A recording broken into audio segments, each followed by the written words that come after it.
Welcome to Grant's Rock Warehouse, and tonight I want to welcome Angie Moon to the channel. She is the author of Crime of the Century, Classic Rock and True Crime.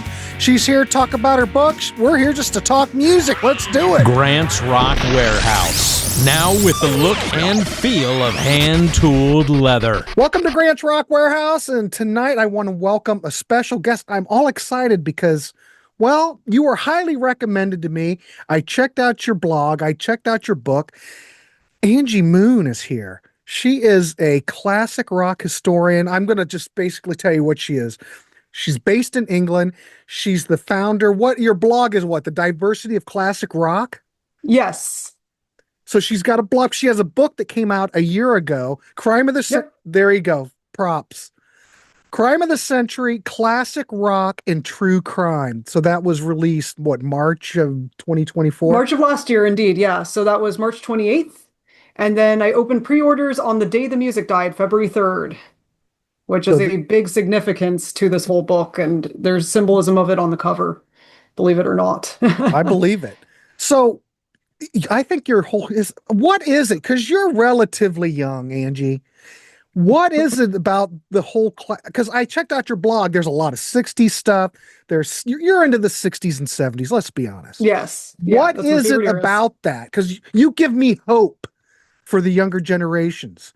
What is it about that period of in music history that has drawn you into it?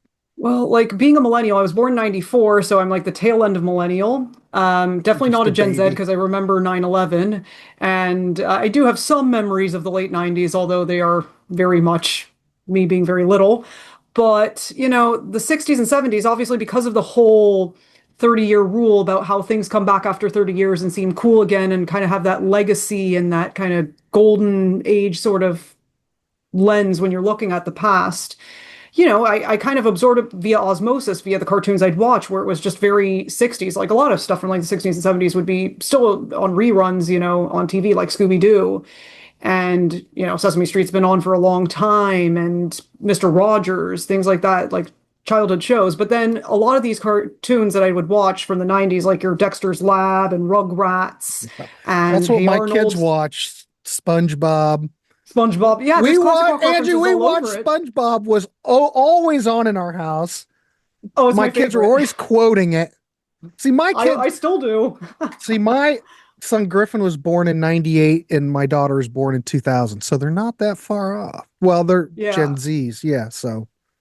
Yeah, but like those shows were all created by boomers, so very much their pop culture is kind of integrated in these shows, and you do hear the classic rock references in things like The Simpsons or South Park or Family Guy or whatever, just all those cartoons. And then when I was 14, I was living in a small town in Florida, and I did not like my surroundings because I just didn't fit in. I don't look like Florida, a small town Florida type. Yeah, I am You've been to Florida, so you know what I'm talking about. It's like a different. I lived there. I know, horrible. It's a different place. Did not like it. It's just not my vibe. I mean, I empathize a lot with the people living there because it's, you know, awful having Ron DeSantis as your governor. That just sounds like hell. But anyway, yeah, where I was living was, you know, kind of like God's waiting room, if you will, and lots of old people. Right. And, you know, I was bored all the time because there was nothing for young people, certainly nothing for LGBT young people. So I turned to, you know, watching movies and listening to music because that follows you wherever you go because I moved around a lot as a kid. I lived in Chicago, I've lived in Texas, Florida, Canada, Ireland, now the UK. You've been and everywhere. One thing that's followed me is music and movies. And I fell in love with classic rock thanks to the movie Austin Powers, believe it or not. That was it. I was bored, decided to watch it because I knew people would quote it. And I always thought that movie looked really cool and aesthetic. And then I fell in love with like the 60s fashion and the music. And I was like, I don't just love the look of it. I need to live it. So I was only listening to 60s, 70s music, classic rock from that point onwards pretty much. And, you know, when I was 17, got out of the house, went to university, I was like, that's it. I'm dressing vintage now. So I'm wearing like a real 70s shirt. And yeah, I have like lots of vintage stuff in my house, lots of vintage clothing. I'm a big collector of that stuff. It's my life, basically. It's something that I enjoy so much. So, but I get the whole Florida thing because, well, my grandparents moved down there in 65. And course, I'm 100 years old, but what I'm trying to say is Florida, when I was a kid, going down there in the 70s, it was a different world because it wasn't overpopulated, you know, and there were good record stores then. What part of Florida were you in?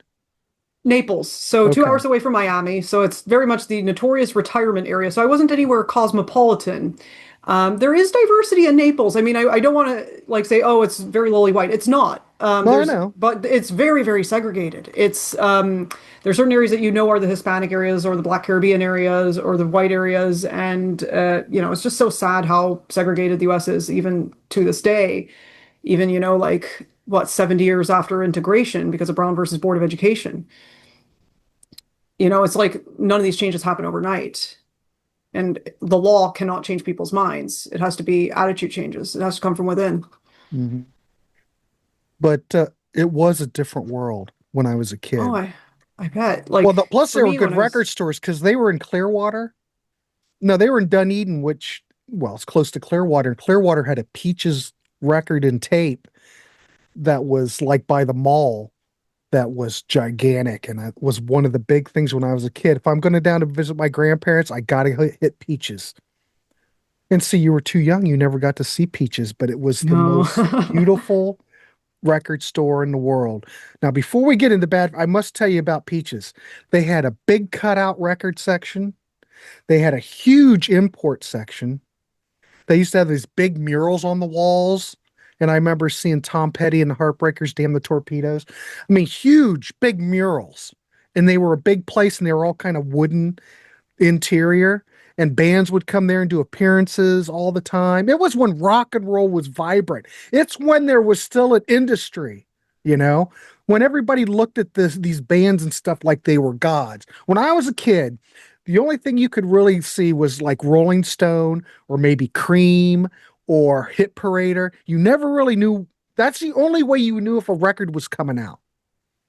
And back then, when I was a kid, these artists, see, you understand what I'm saying. Like the new Styx album's coming out, Pieces of Eight. Oh my God, it was like an event, you know? God, you missed it. You should have been around then. Yeah, the closest thing we had to that in childhood was Harry Potter. But see, that's where everything changed. Games became rock stars. But people back then, these rock musicians, these artists were we were just addicted. They were on pedestals. Those days are gone. But I still remember it. Because you'd go to a concert and it was an event. Um, I guess it's still like that. I guess if you go see Oh U2, I yeah, guess it's an definitely. event. Like with Taylor Swift Eras Tour, Sabrina Carpenter, and things like that. People dress up for concerts. Some people even dress up for concert films and movies and stuff like that. I Mhm. love to theme my outfits around whatever event I'm going to. So you're going to go see Taylor Swift? Oh no, no, that's Okay, not I my didn't think that taste. was I didn't think that was in your vocabulary. I didn't think. No, I did see the Eras Tour film with a friend. It was actually pretty good. Like the production value was pretty good to be fair. Like they definitely knew how to put on a show for sure. But yeah, it's definitely not my style of music, but I can definitely see why people love it. Yeah. So what made you think about starting a blog and what made you think about starting to write a book? I mean, what So what was it? You just it was driven to all it? by accident. It was all by accident. I never really set out to be a writer. I wanted to be a rock DJ, which Mhm. was another dying medium, two different dying mediums. I go from one dying medium to the next. But yeah, Yeah. my dad was a DJ back in the 70s in California in a small town. And he'd tell us stories about being on the air. And he was also the one who got me into true crime. And I've been into true crime since I was 8 or 9 years old. So I would watch true crime documentaries with my dad every weekend. And my dad would tell stories about being live on the air on the radio. Eventually, he quit because, it was very much a dead end job being in a small town. And, he couldn't move up there. So he ended up doing a bunch of different jobs before landing into HR. And he, yeah, just, I was so intrigued by it. And that plus the movie Pirate Radio or The Boat That Rocked, as it's called Yep. here in the UK, that got me into I need to be a DJ. I need to figure out how to get myself on the radio. So that's what I did in university. I had a radio show and it was called Crazy on Classic Rock. And I named it after the Heart song Crazy on You. And it's just, I was fed up with classic rock radio stations when I was listening to them in the car because they played the same songs over and over again. And I wanted to show a lot more variety. And that's what I tried to Mhm. do. And then at one of the universities I was at, the radio station was very freeform. And I was always kind of a rebel in how I said it because the call sign was WZRD and in America Z, not Z. Mhm. So I would always say it that way. So they always knew who it was. It was me saying that. You know, me being just the Anglophile I am, I gotta say Z. And just to stand out, it was like my little trademark. Everybody knew me as that. And I played a lot of classic rock as much as I could get away with. And you know, played a little bit of other genres to make the program director happy. But then the program director told me, the music you're playing is too white and too straight and too male. And I was like, classic rock is so much more diverse than that. I was 19 years old and I was like, okay, I'm going to make lists of all the rock stars that are from all these different walks of life to demonstrate that it's not white, straight, and male, and it's always been diverse from the very beginning in the 50s.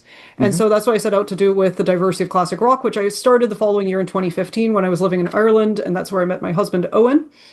And yeah, I was in this class called Introduction to Social Media, and they wanted me to start a blog. And I was like, okay. And it could be anything I wanted. And I was like, that's it. That's the time we're starting Diversity of Classic Rock. I had friends who wanted me to write a book because they did like my writing, but I didn't know what to write a book about. So 6 years later, it's the pandemic. I'm chronically ill. I have endometriosis. I'm like, okay, what do I write a book about? And I was doing research on the Kinks at the time, and I knew that they had this connection, two true crime connections, one with John Wayne Gacy and one with the Cray twins. And a few years before that, I was on the radio with my friend Killian in Ireland, rest in peace, and he was playing this nice little folk song from the 60s. And I was like, oh, this sounds good. And he was like, oh, what do you think of the song? I was like, oh, it sounds great. He's like, that's by Charles Manson. And I just fell back. I was like, I Yeah. knew about Charles Manson. I'm a true crime fan, but I didn't know that he made music. I didn't know about this connection with the Beach Boys. And then when I saw all these like similarities between the Kinks and the Beach Boys, I was like, okay, there's something up here. What if we study classic rock and true crime and all the intersections between the two? So that's when I started compiling these stories. And I was like, this was originally going to be a blog post. And that was it. That was just going to be one of many blog posts on the blog. But then when I told my husband about it in the kitchen, he was like, you got to make this into a book. And he was just like, you got to do this. You know, I didn't have a job. I was just like, okay, just got to, you know, keep myself busy and distract myself from my chronic illness. So that's what I did. I created Crime of the Century, and that has over 20 true stories of rock and roll and true crime. We start with the band, or back then they were known as the Hawks, when they were playing at Jack Ruby's nightclub in Fort Worth, Texas. And then we end with the Bay City Rollers with Les McEwen's car accident, Well, which there's a lot of similarities between that story and Keith Moon, and Keith Moon's stories in there as well. but one of the true, we were talking about this because we were planning on talk. Well, we're very loose here, Angie, for goodness sakes. Um, but the tragedy with Badfinger, though, That one that breaks has my to heart. That be. is the biggest tragedy of all in rock, like easily probably one of the biggest, because they were supposed to be the next Beatles. You know, that's what they were set out to Well, be. but So many just connections with by them. that, though, you know, right there means you're doomed because you cannot. There's no next Beatles. You know what I mean? So, Yeah, and plus, when big Badfinger came shoes. around, that's right at the tail end of where the Beatles broke up and they start up. And so, you think people's pub in the consciousness, the Beatles were still huge. People weren't done with the Beatles at that point. And to have them compared to the being the next Beatles, that's probably what probably doomed them right there. But they were just ridden of bad luck. They just. But the whole Oh, management thing, I don't. Stan Pauli. Yeah, I got actually cited on the page for Stan Pauli on Discogs. Like I'm actually cited as a source on there because I'd written about them um, on my blog post about rock bands that got screwed over by their managers or by their labels. And Badfinger is definitely one of the most famous examples of that because of Stan Pauli. So if you look up Stan Pauli's page on Discogs, I'm You're on there on as a there. source. Crazy on Classic Rock, very first one. Nice. CrazyOnClassicRock.com. That's me. Very nice. Congratulations. But yeah, Very Queen's sad another one. circumstances, but yeah. But Queen. Queen's Yeah, another death one that on two got legs. screwed, but Death on two legs. Flick of the wrist.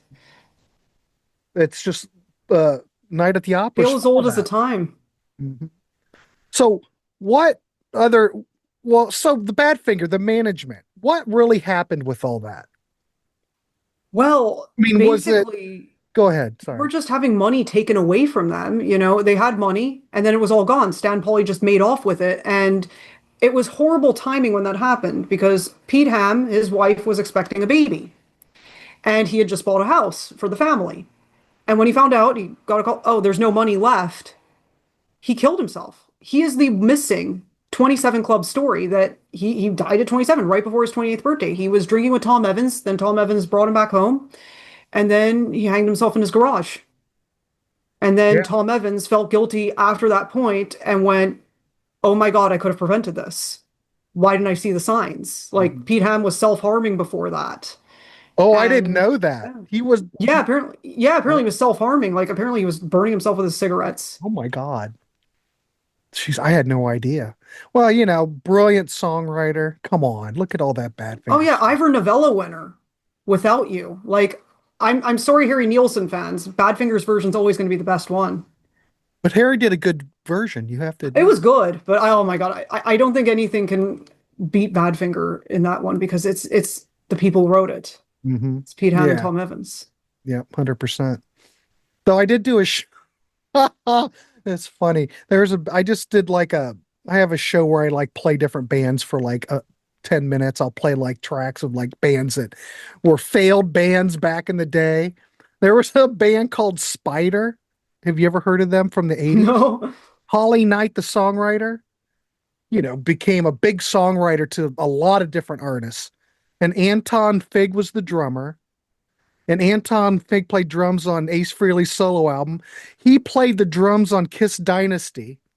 So there were big names in here. And Holly Knight, all right, John Waite's song Changes. That's Hmm. a Holly Knight song that's on this first Spider album. Better Be Good to Me by Tina Turner. That's a Holly Hmm. Knight song that's on a Spider album. But I played a couple of tracks from those and I listened to them and I'm going, I don't know if these are better. I think the remakes might be better. So your mileage may vary on some of this stuff, but that's what I just went on a tangent, Angie. A Yeah. Spider tangent. But go With the check out legs. Spider. You ever hear a Spider? No, I've never heard of them. Well, there you I have love it. hearing those like bands that are more obscure. That's something that I've always, been fascinated with was just those more obscure groups. Yeah. But Badfinger had success though. But do you think it was well, they also kind of got screwed by Apple. Oh Uh, yeah. so I Like the think that Beatles there were was, doing so many different things. They had their own label, they had their own boutique. It's just like you spread yourself too thin, I think. but what year did Ass come out? Was that Had to be like 73, 74, 74. 73, 74? But I mean, the Beatles, Apple was kind of falling apart at that Oh, point. 73. It was 73. Yeah. And they had so much bad luck. I don't know. But they did get signed to Warner Brothers, but Warner Brothers screwed them. Do you know that story too? Yeah, that was yep. That was all part of it, you know? Stan Pauly was involved with Warner Brothers. Yeah. But they did put out some great stuff on Warner Brothers, but I don't know. It's just a tragedy. If I What? remember right, I think Badfinger had a diss track about Apple with Apple of My Eye. I think that Yeah. was a diss track towards them. Their Death on Two Legs. That was their version of that. There's a show right there, Angie. Albums that feature disgruntled band members talking about management. There's Oh tons of yeah, it. Well, what's the other track? Mike Oldfield had one with a Morse code. Fuck you, Richard Branson. Well, did the Kinks ever have any management issues? Oh yeah, that was all about Lola versus Power Man and the Money Go Round. Okay. Robert and Grenville. Yep, the Money Go Round. Oh yeah, that's But the one but the Kinks had bad luck too because, on with the Pie. what? Well, they had bad luck with Pie, but they had bad luck in the States because didn't They were banned. Brett, they were banned. 4 years. Now, they were not the only group to be unable to tour in the US. Now, they got a formal ban, but the Rolling Stones were also similarly unable to tour in the US for 3 years because Brian Jones got arrested twice for marijuana. And then Mick and Keith, they were dealing with their arrest as well. So, with three of the members unable to tour because they had criminal records, and because this reefer madness going on in America, that's still very much a thing.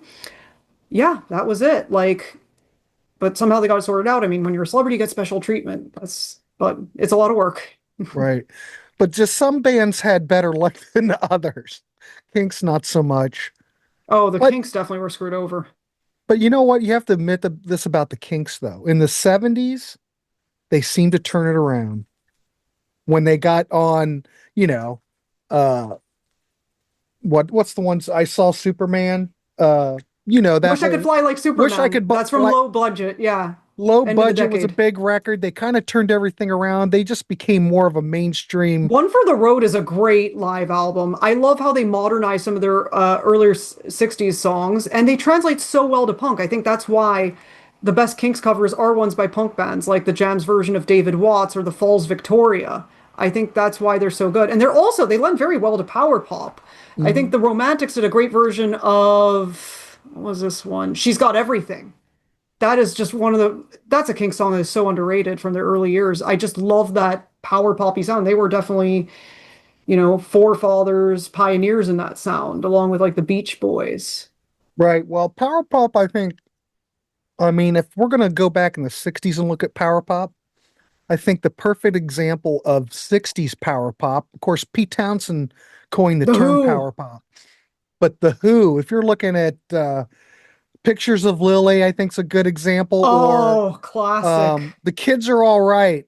I think that is probably of course, power pop really didn't exist, but I would say if you're looking back, that would be the perfect example of power pop. And Definitely. but a lot of these power pop bands, you could classify a band as power pop, but not all bands are just strictly power pop. What they do is they have certain songs that are power pop. You know what I mean? Like Mm. Badfinger, yeah, you classify them as a power pop band, but they were much more than just that. They had songs that could be classified as power pop, sure, but no band's really totally all power pop. Though there is quite a bit on this Roller CD that we were talking about earlier. But My most recent record purchase was Cheap Tricks at Budokan, and it's a colored mhm. vinyl. Great Oh, album. a newer pressing? I think it's an older one, actually. Oh, okay. I've Yeah, I have it I've got a downstairs. That's the thing. I've got a white Uh, label promo of Budokan. Like when I went to Japan, I made it a point to go see what the Budokan looked like because I was like, oh my God, that's rock and roll history right there because that's where, the Beatles played in Tokyo hmm in Do you know anything 66. about, well, speaking of Cheap Trick, how much do you know about Cheap Trick and like their struggles with Epic Records and all that? I know like they definitely had a slow burn to get to fame at first hmm because they were quite old when they were getting famous. Like they were not little teeny bopper teen No. idols. They were like, if they weren't 30, they were nearing their 30s. And hmm yet they got just so many fans in Japan. Like the girls were just screaming on that record. And that was very hmm unusual because in Japan, usually the audiences are very quiet and respectful. But no, Cheap Trick, it was very different. It was like that was their Beatles, so to Yeah, speak. over there, and they were surprised when they went over to see that they were having such an effect, you know? Yeah, And I don't think that forget. helped that when they Oh, were touring with Queen, that was it. And Music Life would always be at the Queen concerts covering them. hmm And then Cheap Trick was like one of the opening acts. Yeah, Tom Peterson, Rick Nielsen were in the band Fuse with what, Stewie from Nas, and I mean they've been around since like what was that, 68 that album came out, or 69? Yeah, and then Bunny Carlos is a big classic rock historian, and he got to interview Pete Townsend and meet Pete Townsend. I think that's just so cool. Like, definitely Yeah. knows his stuff. Well, even Rick the Nielsen, also a stories. big music nerd. He'd get music magazines from overseas. Mhm. So what other bands had issues with what other bands had some issues? I mean, the Who had issues definitely with their management, With like Kit? Lambert and Stamp. Yeah, like that's why they got Kirbishley to come in. And then didn't Kit Lambert kind of co-produce? I'm trying to think. God, I'm just thinking off the fly. Like, who's next? Didn't Kit have something to do with that? Only that was produced Hmm. by Glenn Johns, wasn't it? Trying to remember, but I think Kit's the last thing he really did was Who's Next. But Hmm. still, you know what, Angie? I love, as much as, all right, Who used to like kind of bitch about Kit because he was producing everything. He was kind of recording things and just twiddling the knobs. And, a lot of those early Who things probably don't sound, they're not audiophile favorites. And, but man, there's just something about that Kit Lambert production back in the day. It's just kind of, I think that stuff sounds okay. I don't think the drums and the sound particularly good. The drums kind of sound like, Keith Smoon's playing like on a toy drum set, but I like all that stuff. But when they did Who's Next though, they finally had like some, Glenn John, but Glenn John was doing a lot of the engineering back then. I don't know what happened with the Who. I think Kit Yeah, I Lambert think had they a kind of lot of fell off pull. after Quadrophenia, in my opinion. Like, I'm not really as big on by numbers or who's ne or the Who Are You. No, but I like face Who's dances Next is though. great. Who's Next is great. People bitch about face dances, but I like face dances. Because the thing about face dances, yeah, you don't have Keith Moon, but you've got songs like You Better, You Better, You Better, You Bet. That's not much different than Substitute. It's just like a late set, it's like a 1980s version of it. And a lot of those songs are just basic pop tunes. So I always like face dances. Now, I don't like the record after that, but I like face dances. Yeah, Who Are Eminence You's Front is all my right. favorite Who song from the 80s. Just that bass line from John Entwistle. That's my Mhm. favorite one from the 80s from them. So what do you have down the pipeline? You going to be doing another book? Yes, so I'm going to be doing one on celebrity trials. So I have a lot of fascination with true crime, but I think the particular aspect of true crime I'm most interested in is when celebrities are involved in some way, whether they're the ones on trial or they have encounters with criminals. Hmm. Because that's what I found fascinating in Crime of the Century was it's two sides of the thing. So it's kind of like a precursor to the celebrity trials book, because in the first part, you do have like all these, encounters with people, some of the most notorious serial killers like John Wayne Gacy, Charles Manson, Hmm. Ted Bundy. But then you also have like the rest of the Manson family. There's a lot of connections there, like with Squeaky Fromme and Bobby Beausoleil. And a lot of people don't talk about that as much as they talk about Manson and the Beach Boys, especially Dennis Wilson. Hmm. But then there's also like connections with presidential assassination. So Squeaky Fromme was the one who tried to assassinate President Ford. And then Jack Ruby, well, he didn't assassinate the president. He did assassinate the who was said to assassinate the president, because I'm not buying the official government narrative. I think the CIA did it, in my opinion. Maybe, probably, maybe. Yeah, so that was Jack Careful, Ruby. Angie. Can't careful. Oh God, forget I'm in England. I'm safe. Oh, okay. So I think. Sure. Right. Anyway, I didn't get briefed by the CIA yet. They're But probably anyway, tapping so your there's line.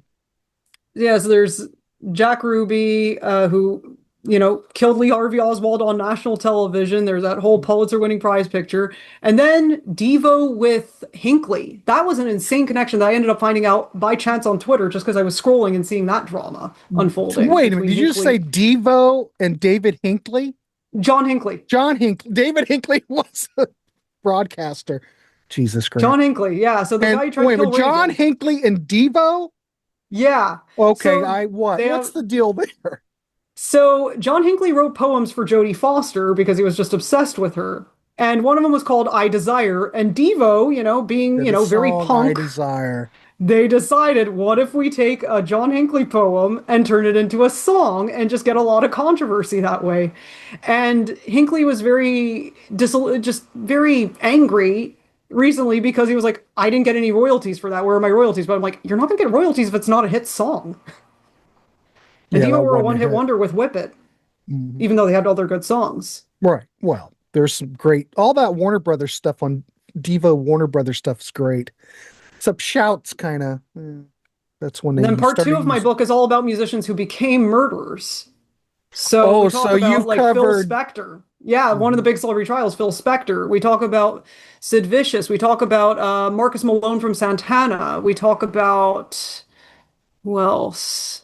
Spade Cooley, a Native American country musician. We talk about Little Willie John, who is basically kind of like a James Brown type musician. And he sang Fever, and the Beatles were really big fans of his and covered Leave My Kitten Alone.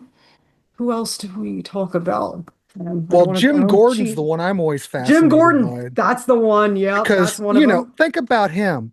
Derek and the Dominoes, he was a session musician. He was on tons of sessions.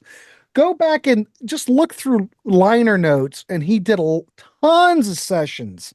Then he started hearing He voices in was the his Clem head. Cattini or Bobby Graham of the United States. That's what he was because he played on everybody's songs. He played Hmm. with everybody who was everybody.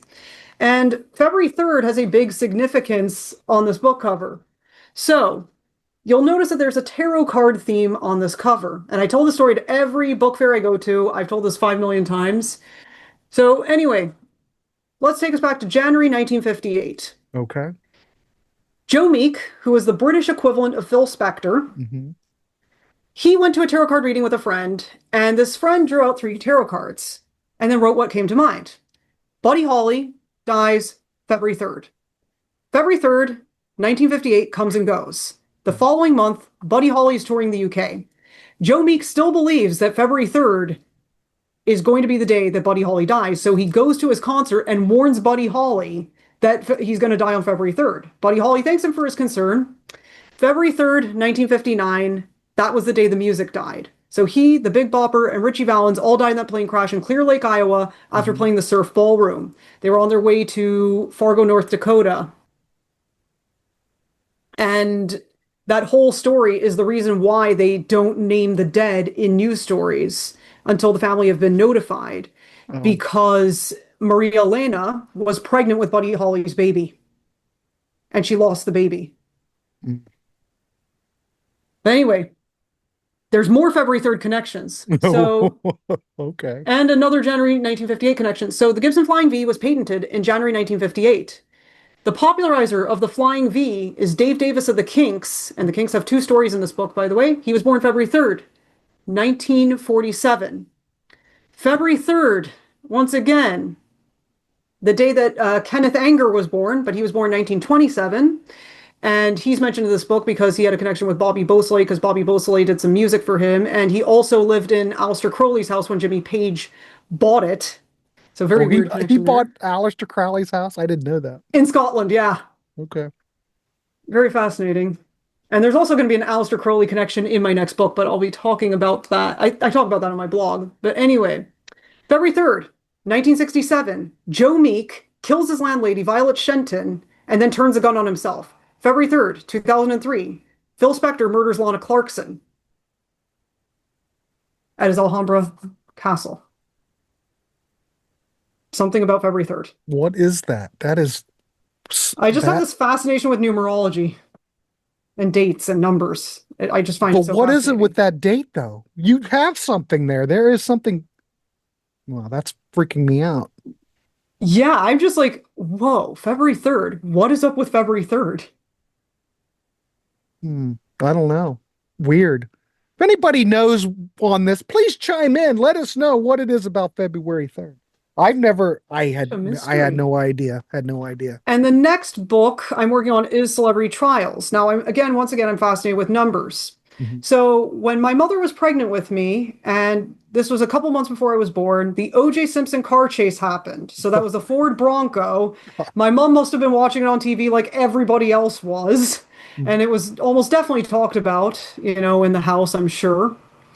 And then a couple months later, I was born. The following year, the O.J. Simpson trial was going on. Now, the O.J. Simpson trial happened 100 years after the first celebrity trial of the modern era. Any guesses on who you think that first celebrity trial was? The first Fatty Arbuckle. It's not Fatty Arbuckle. That was the Wait a minute. 1920s. What year But did you there's a say? coincidence. 1895 would have been the Wait a minute. first celebrity trial. 1895. What would be? Yeah, I just said Fatty Arbuckle because I know that was controversial, and that's the first thing that popped into that my was the head. 1920s. But there is an Yeah. interesting coincidence with Fatty Arbuckle. There is a very interesting one. 1895. Well, no. Who I was don't alive know. then? Okay. Well, Well, I lived in Ireland, so I was definitely surrounded by this story. And I live in England, and that's where the trial happened. So, yeah, the first celebrity trial was not in America, it was in England. And that was the trial of Oscar Wilde, who was tried okay. for being gay. And here's a weird coincidence. He was on trial 3 times. And guess who also was on trial 3 times? Roscoe Arbuckle, he was on trial 3 times, and both of them died at the age of 46. Very weird coincidence.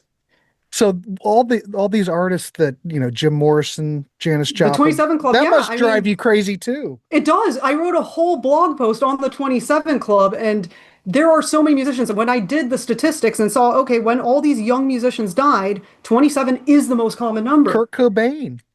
Yeah. And there's also like a weird 27 story in this first celebrity trial. So I ended up finding out that Oscar Wilde's boyfriend, Lord Alfred Douglas, he had an older brother who had an affair with the Prime Minister of the UK, Lord Brosbury. His brother, I think his name was Percy. He died at the age of 27.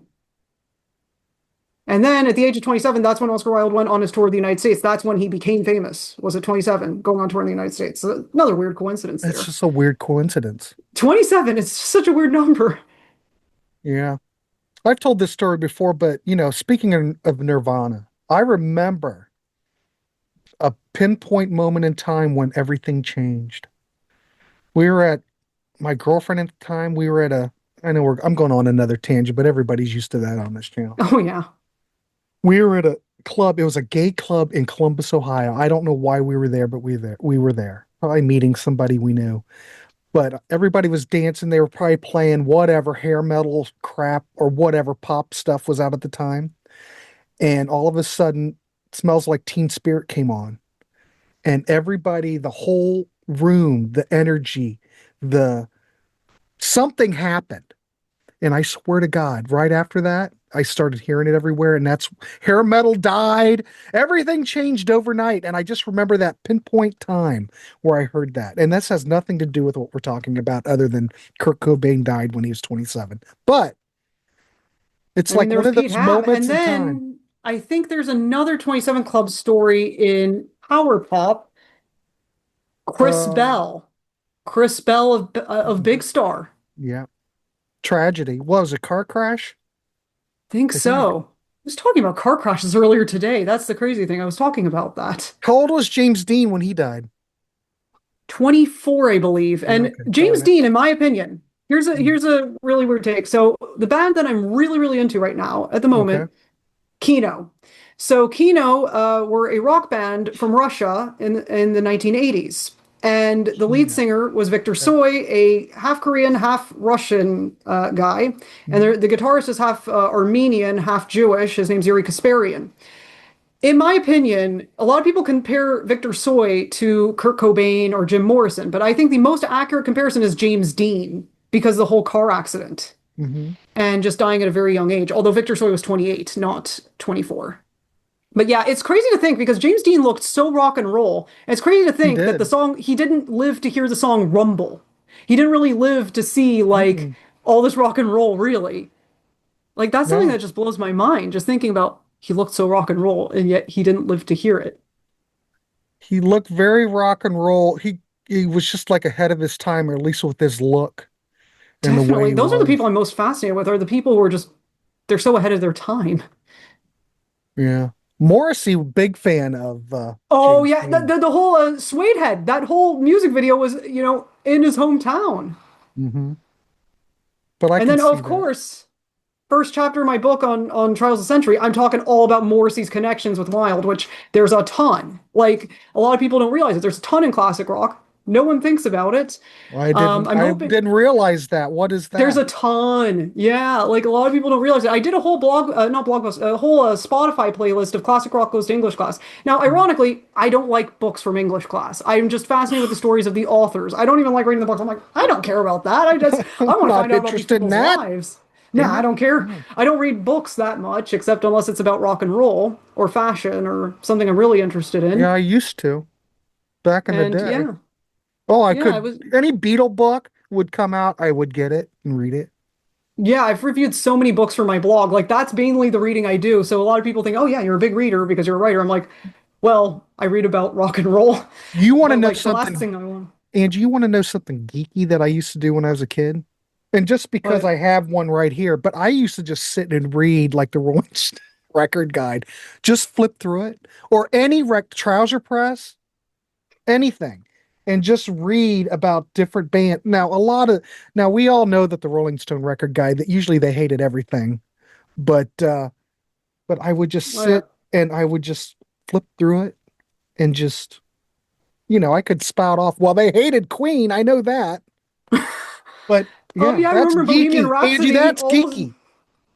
I used to like obsessively read through almanacs and atlases and world record books. I was fascinated with that as a That's kid. yeah, there you go. But I was just trying to just read everything that I could possibly, when you're a kid, when Hmm. everything's fresh, shiny, and new, you know what I'm talking about. Hell, you're still young. You know what I'm talking about. But Yeah. you just take everything in. You just take it all in. I That's the one miss that. thing. I miss that feeling so much because that's what I had when I was first getting into classic rock, and that's what I had Mhm. when I was researching Crime of the Century. I was like, "Oh my God, I had this childlike wonder." I mean, it makes me think of that song by the Moody Blues, "Eyes of a Child." I just love that album that it comes from, "To Our Children's Children's Children." So let's go. I always find this fascinating. What was the first thing that you heard when this whole classic, whatever you want to classify classic rock as, because it's totally changing all the time. Like the classic rock station here, classic rock in the 80s was way different now because now they've included a lot of 90s bands like Stone Temple Pilots. You get Pearl Jam. Those are now It's sad considered because classic rock. when I was a kid, they would put Elvis on classic rock radio. No, that's not a thing anymore. So what was your gateway drug?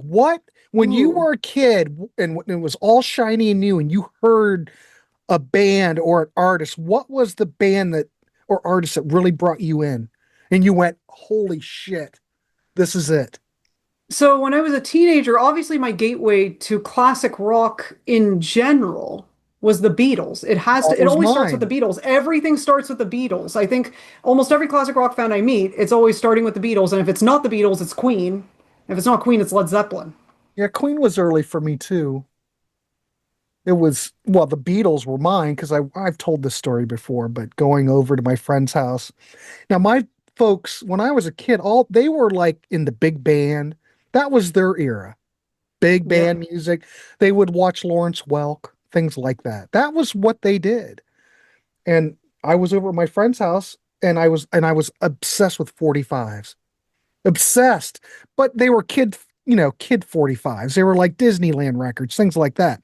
I had not heard any like pop radio because my parents didn't listen to it. You were probably lucky because your parents probably, listened to that kind of thing. You were They probably mostly listen to exposed. Spanish language music like salsa All and right. merengue. Well, And you were disco music. So that was my exposure to that era was disco music and a bit of Motown as well, because my dad really likes at Motown. least you had that. But I had nothing, you know. And I was going through their 45s and they had the picture sleeves of I want to hold your hand and she loves you. And I'm flipping through it and look at these guys on the front and I'm going, "Wow, those guys look cool." I have no idea who they are. I just was captivated by the look. And I said, "Can I borrow this 45?" So I went home and played it and my first thing was like, "I want to hold your hand and she loves you." And I was just hooked ever since. I think the But first so Beatles song yours I was ever the Beatles heard as well, though. was Help. That was the first one, and I heard it in a movie, Cheaper by the Dozen, and I was like, this sounds great. But Mhm. I didn't get into the Beatles for years after that because I was like around 11 when I heard that. But I did like watching VH1 Classic and Behind the Music because I was just fascinated with these rise and fall story arcs. It's something that Oh, just fascinates me. That's why I'm into the Celebrity Trials, the well, it's rise and like fall story arc. I love that love rise and behind fall the story music. arc. I love behind the music, even though a lot of it, you watch the REO Speed, Kaja Goo Goo, all just, I thought that was the greatest scandal. Although I would watch all of them. And it's just fascinating because how dysfunctional most of those bands were at the time, you know? Oh, especially the sibling groups. That's where it gets really crazy. Is just every sibling group having arguments. CCR, the Kinks, the Everly Brothers. Mhm. But didn't Ray and Dave finally they're okay now, aren't they? Or, well, the Yeah, they will Oasis, never yeah, reunite. They are never reuniting. That's the thing. The Kinks are never reuniting. they're I getting mean, up the there. ship has sailed because Ray Davis has had back problems his entire life. So I've done a lot of research on the Kinks, so I do know quite a bit. And Ray Davis has scoliosis, and he's had that, it's one of those conditions you have for life. And, it's very painful. And that's, it's a miracle he's been able to tour for as long as he did, with that and then his mental health issues. And And then then Dave had his Davis stroke. and Ray was shot that same year in New Orleans. So he was shot in the leg because someone tried to steal his girlfriend's purse, Oh, stole I his girlfriend's remember purse, that. and his wallet was in the purse. Mm. Jiminy Christmas. But you know what? I have seen recent video of Dave though. He seems like he's okay though. It seems Yeah. like he was able to. It's miraculous that he was able to overcome all that, like to recover like that. Hmm. Because I had a great grandmother who had a stroke and she was just stuck in a wheelchair for the rest of her life. That was it. Yeah, sad, but That's usually man, the fate a lot of the time. they must have got Dave just in time to a Yeah. facility or He hospital was to. I think they caught it when he was in a lift getting out of the BBC after an interview because he was promoting his record, and Mhm. then they just got him to the hospital very Yeah, he quickly. was And very in the lucky. UK they have free healthcare here, so there's no worry about money, thankfully. But who knows how much longer that's going to last? That's the thing that I worry about. I don't know. I don't know. You could worry about it, or I don't know. You never know what's going to happen, Angie. Yeah. You But I know? think if I were to think about like the gateway song for the rock and roll era, I would say definitely What I Like About You by the Romantics. That was on like this, I think it was like a Chicago Bulls music compilation my album my dad had, and I love Hmm. that. And then I also love Sirius by the Alan Parsons Project. That's how they introduced the Chicago Bulls with that song, and it's just so iconic. So every time I hear Sirius, I'm always like Chicago. I just associate with my city. I love Chicago so Well, much. you bring up stuff, and I just pull the CD out right away. I didn't plan that. I'm putting some romantics on for the listening party tomorrow. I think we're gonna play. We're gonna play. I think we're gonna play "Love Me to the Max." It's a great song, great power pop song. I think another one that like I think that like with Badfinger, like because I'm looking at my list of gateway songs, and one of them is Hmm. Evil Woman by Electric Light Orchestra, and I feel like Orchestra definitely had that Beatle-esque vibe to them, like Well, Beatles after Beatles. Same with like well, Todd Rundgren also. oh, yeah. There's a lot of power pop in Todd Rundgren and Utopia. I saw the lights, definitely power pop. I think even in Crybaby, in all Crybaby's women power pop. groups, like if I had to think of a female kind of equivalent, I'd say Fanny definitely had it. They had a great version of Hey Bulldog. I think it's so good. I don't think Fanny really sold a whole lot here, though. That's the sad thing. Like Todd Rundgren, I think, was a famous fan of theirs. I think David Bowie loved them, and I think they wrote a song about David Bowie. I think it was Butterboy. I think that was about David Bowie. Another artist that I think was a tragedy that never really took off was Laura Nyro. Yes, I You love have any her. Laura Eli and the Nyro? 13th Confession. Yes, I have. I have Eli and the 13th Confession Okay, on I vinyl, but it's at my saw. parents' Okay, house. dig this, Angie. You're gonna be jealous. Parsons Avenue, German Village in Columbus, 1990. She was doing a solo tour by herself on piano. Saw Wow. her in a small club, very intimate. Her playing piano, playing all those songs. It was like the heavens opened up. It's like the gods were pouring down. She had the voice like of an angel. And those songs. Iconic. Great songwriter. Todd Rundgren loved Laura Nero. Oh yeah. Like if you listen to Runt, those are all Laura Nero type chord progressions. You play Laura Nero, play Todd Rundgren, everybody, you'll know. But I Mhm. got to see her solo in 1990, and I think she passed. When did she had I think she had In the cervical 90s. I think cancer. it was like 1995, I want to say. Yeah. So I've Let me told look that people up. that, and people go, "You actually got this." 1997. I was Okay, wrong. It was 97, but but they said you saw Laura Nero. Yeah, playing piano, absolutely unbelievable, Angie. oh, Unbelievable. What a great artist. God darn it. There's one thing her I'm voice glad. was just beautiful. Yeah, One of the most and beautiful such a voices great ever. songwriter. And a lot of people don't know that. Angie and I'm going to team up. I'm assuming Angie's going to back me up, but go down, check out some Laura Nero.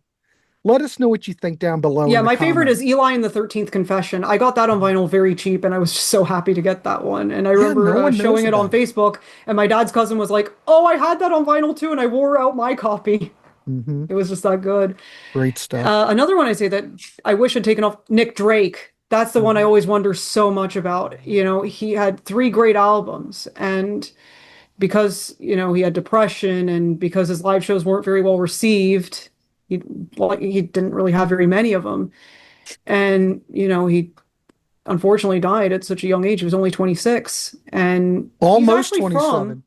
yeah, he was from not far from where I live, like maybe 30-minute drive from where I live. Yeah, But Tamworth none of Garden. those albums at the time sold.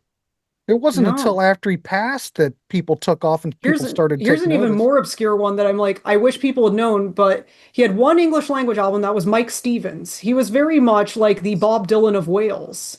Mike, but it's spelled differently. I It's think, Meic. And I ended up finding out about him because I follow a couple Welsh people on social media who are big classic rock fans, and they brought him up, and I was like, huh, this guy looks interesting. Let's go listen to that. So he has an album Mhm. called Outlander, and there's some songs on there that are kind of raga rock that are really good and kind of psychedelic folk, and it reminds me a bit of a Donovan, and I love it. We just did a ranking of T-Rex over on Sea of Tranquility. What's your thoughts on T-Rex? Oh, I love him. I love Mark Bolan. Huge inspiration. Yes. Hmm. Do you like those Tyrannosaurus Rex, those the 60s Yeah. records? Oh, Yep. right up your alley. See those? Ugh.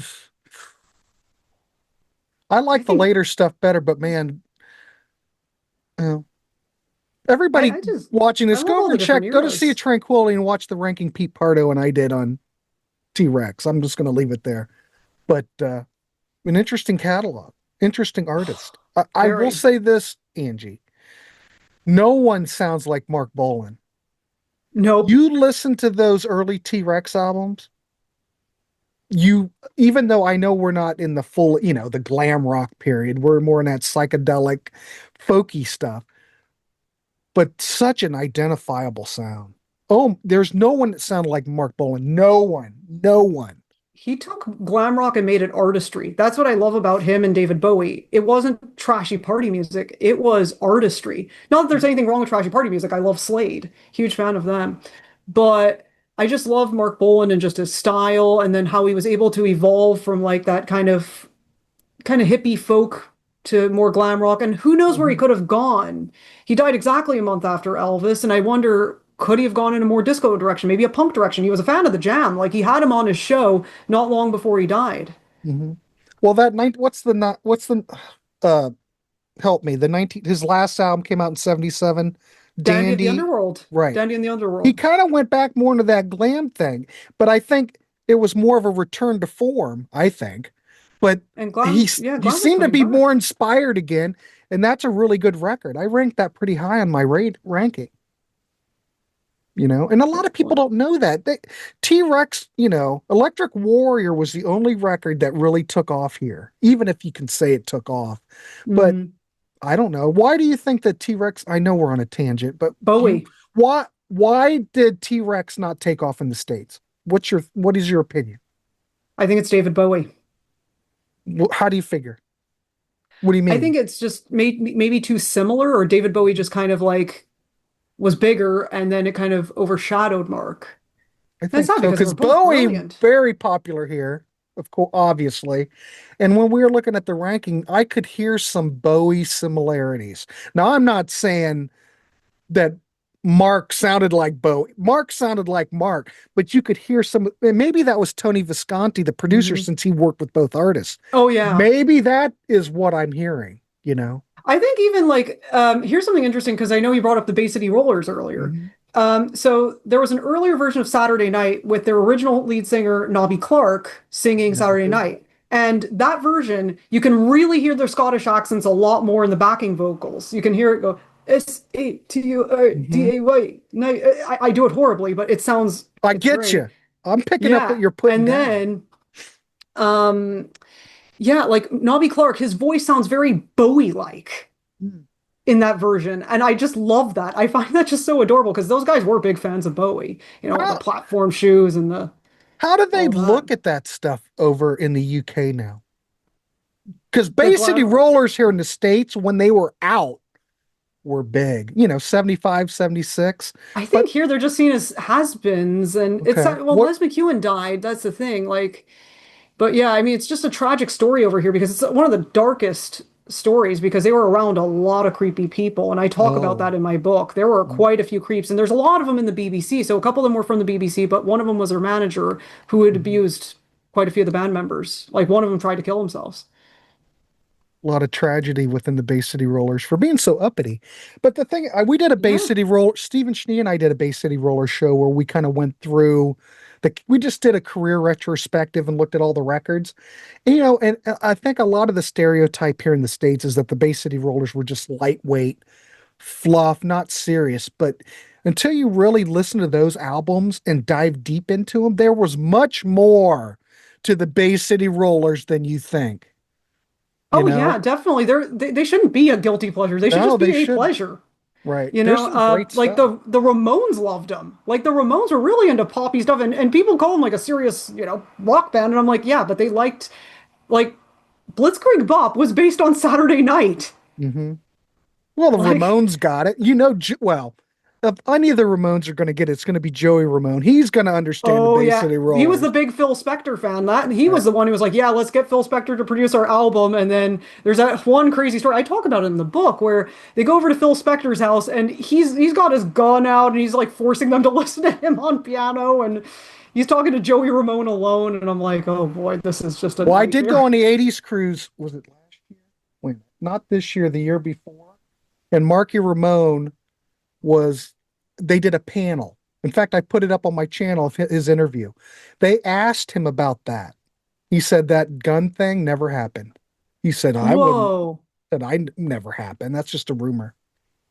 Oh He my said it was God. actually pretty normal in the studio. He said he doesn't really remember anything that was.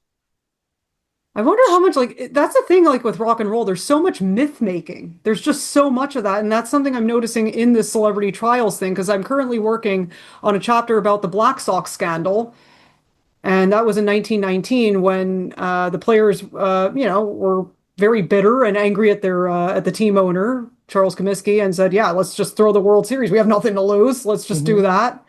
And there's like a lot of stuff that, wait, this was all part of like the popular myth, and that didn't actually But happen. Wait, what? but think about this too.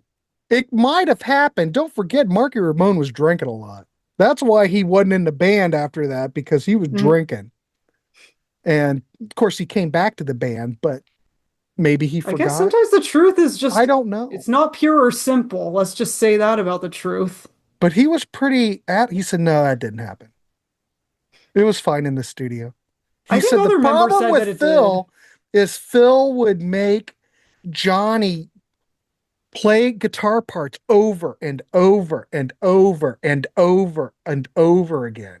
And it got so old because he wanted perfection. You know, Hmm. Phil Spector was out of his mind, but he wanted perfection. And he said it's just over and over and over. They would do takes and takes and takes and takes. But I like End of the Century though. I think what Phil I'm not a big Phil Spector fan as far as production sounds. I listen to that All Things Must Pass or Well, some of the John Lennon stuff, it just sounds like mucky The Ronettes, mess. though, that's a masterpiece. Like Be My Baby, that is such a masterpiece. I mean, that was a song that Mhm. changed Brian Wilson's life. 100%. That was his Oh, favorite yeah. song.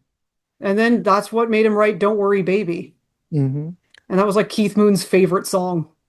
But some of that Phil Spector stuff, that later stuff, the Beatles stuff, what he did with Let It Be, I'd rather listen to Let It Be Naked or the box set.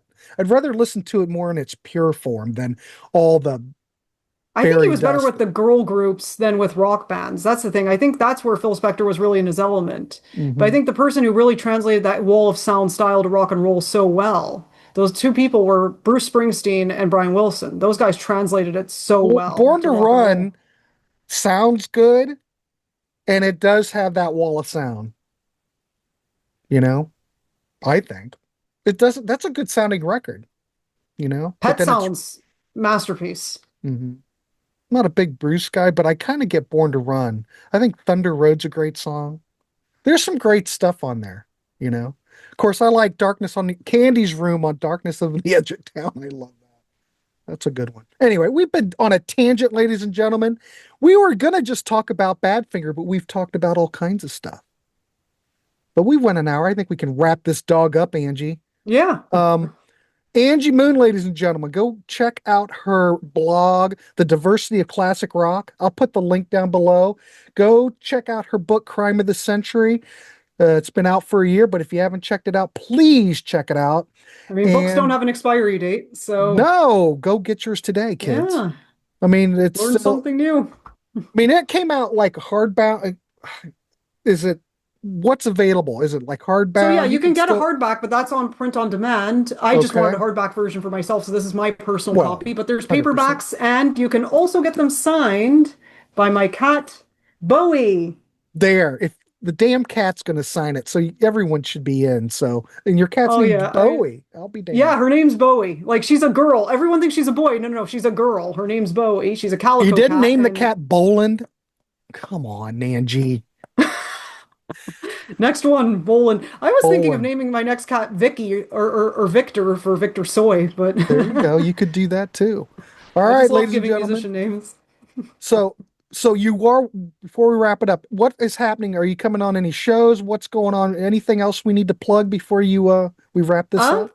All I just want to plug is the Diversity of Classic Rock, which is at crazyOnClassicRock.com, and of course, Crime of the Century, which is available on my website to purchase directly from me.